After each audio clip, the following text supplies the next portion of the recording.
Mike, you've talked about how Dan Quinn was the reason you signed here. Just Yeah. what was that process like when you were looking at places and how he convinced I you? mean, me and Dan go way back. He was one of the main people that brought me to Seattle in the first place, and we just got a really good relationship. I kept in contact with him while I was in Florida, always going over my pass rush, going over different things that how I can develop as a player and be a better player. And when I got the chance and he called me, of course Pete called me. I didn't know who Pete Carroll was, never met him.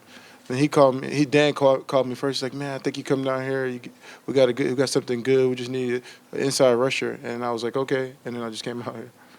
What makes him a good coach? I think he understands. He's a players coach. He understands what the players, and he understands how to put people in the right position to be a great player. And I think when you can do that, Pete does a great job of that. And you can put people in a position where they can be great. They can do great things on the field for you. You see young guys. I see guys out there that were kind of okay players, and now I see them over there in Atlanta. They're just out there balling, and he embodies a hard-nosed type of coach who he expects a lot, but at the same time he has that relationship with his players where players can come and talk to him. Is that the difference when people say players coach? What truly does that mean? That means a coach that understands the players. A player can go and talk to them and have a relatable conversation. A lot of coaches you can't have a conversation with about because their whole life is based around football. And when you have a coach who has a family, has things going on outside of football, you can have a conversation with them. You tend to build trust with them. I think Dan does a great job of building trust with his players. Mike, you looking forward to going against Jake Matthews? I'm looking forward to go against anybody in this time of year. This time of year is always a great year to be, to get out there and play the game. There's a whole bunch of great players that are at home right now that wish they could be in our situation. So every time you get out there, get a chance to play in the playoffs, you cherish that moment. Has your anger subsided over that play? My anger, I'm angry every day, but I don't have many reasons to be angry these days. So I just want to go out there and just play a great game. And the playoffs is you just want to go out there and just win a game, and that's what it was about.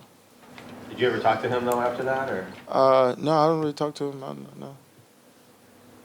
In the summer, you said you were looking to achieve peacefulness this year. How is that going? My zen is an everyday practice. It's getting there though. My wife will tell you I'm getting better. How many former coaches do you keep up? I mean, you mentioned talking to Dan Quinn when he was in Florida and you were elsewhere. How many coaches do you keep up with typically? Mostly all my coaches were pretty much, from Greg Schiano, they all text me. It's just, for me, it's always been a guy that coaches, can talk to or relate to or whatever. So, Greg Schiano, I still talk to a lot of my coaches. Raheem Morris, whoever it is. I got a lot of respect for these coaches in the positions that they put in the NFL. It's a lot of pressure, but a lot of these coaches, they're pretty good guys. When he reached out to you when you were a free agent, was it as simple that you said, okay, I'm coming here? It was kind of simple, but it was like two other coaches that I played with before that kind of called me, and it was like Dan was one of the guys who gave me the first opportunity, and I felt like, oh yeah, let me go out there. And I always liked Seattle. When I came here, it was one of those cities where I was like, oh man, I can actually live here. And it was like, so when I got a chance to come back, I always dreamed that I would come back to Seattle, and I had a chance to do it.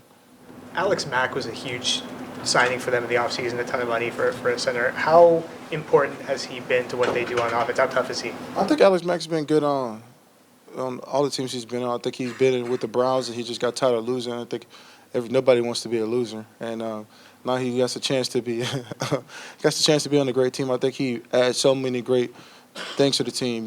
Before they had McClure, he was one of the best centers in the NFL for a long time with Matt Ryan, and now he has a guy who understands protection, who understands the run game, who's able to move in so many different ways, and who has a lot of Pro Bowls and All Pros under his belt. And he's just a good veteran player who can get the young offensive line going.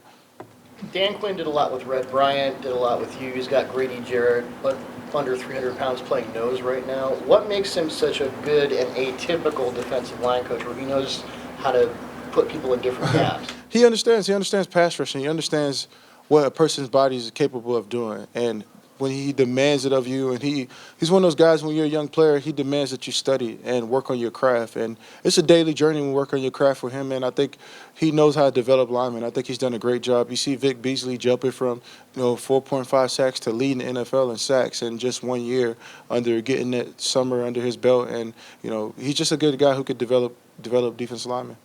When your run game is going well like it did last game, what kind of confidence does that give you as a defense that you're not going to have to go right back at it again? I always got confidence. So, we always have confidence when you play in this defense. And it's just one of those things where it's more like it gives the offense the confidence to do what they need to do.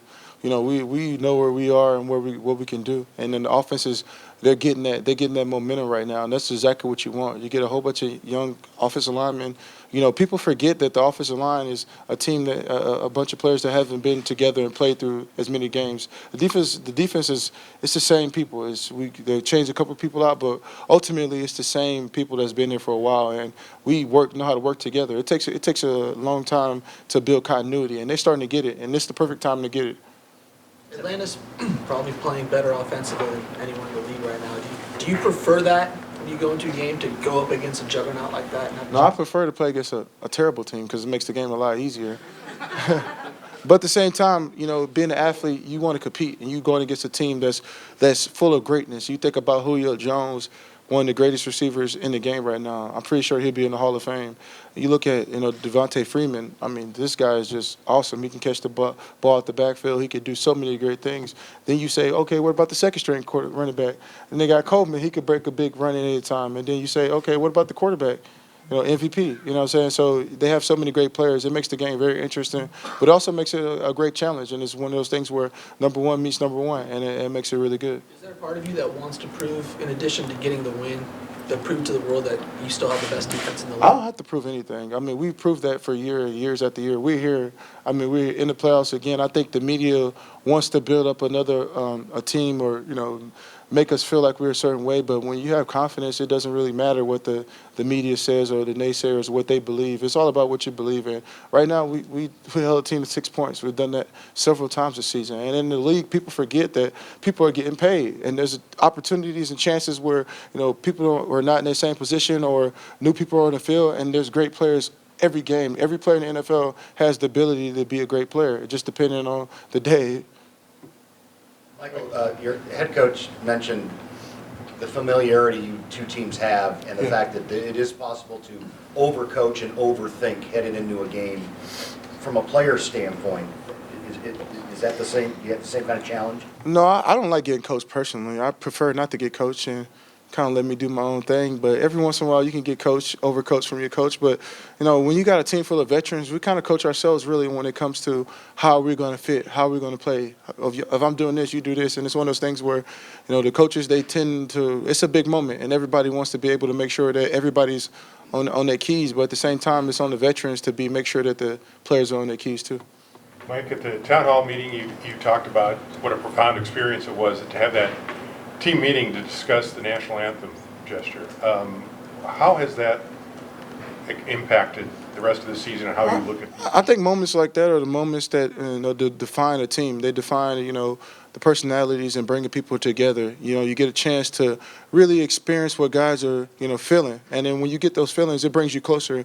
And for a team to win, you have to be close. And when you get to a point where it's outside of football, because everybody can be close when it's in the game. It's Sunday. You're supposed to be close. But when you have that continuity where it's a brotherhood and you respect somebody's family, their wives, it makes it a lot easier to play the game. And when you go through moments like that, like I said, it's a defining moment of the season, and you get a chance to build that true brotherhood. And I think we've done that over the time. And it's always, every year you have to redo it. It's just like marriage. You have to go out there and make sure you recommit it to every day as a team. You're one of many players on this team who's said how important it is that you're allowed to express yourself as opposed to something that's more on lockdown. What does that mean to you just as a person? I mean, I feel like every person needs to be able to express themselves or they're going to have some type of explosion, And to be able to express yourself within the confinements of the NFL or just in a team sport is important because you have to be able to keep your creativity and keep you alive and not lose yourself within your identity within a team sport. And I think Coach Carroll does a great job of finding out what is it that a person loves to do? What is he? Who is he? And when you do that, people tend to just, open up more. And when you have people that's open up, they tend to trust more. And when you could trust more, you play better together. And I think that's where that's the tricky part where a lot of coaches, they haven't figured that out. They can't figure out, different organizations can't figure out why they can't get the most out of their players because the players usually don't trust. Mike, Tony McDaniel missed last week's game, and he's a guy who probably a lot of people outside Seattle don't know. But how big of a part is he of what you guys do on that line?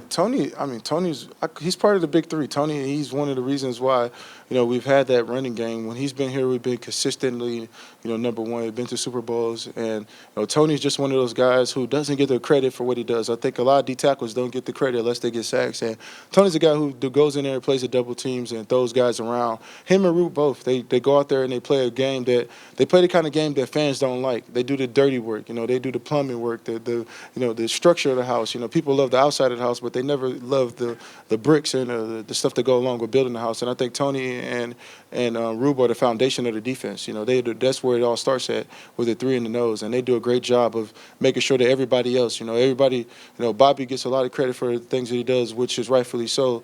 But a lot of his credit, the things that are in front of him, with Rube and Tony, make it a lot easier for a guy to make the tackles, the amount of tackles that he does. Anything else?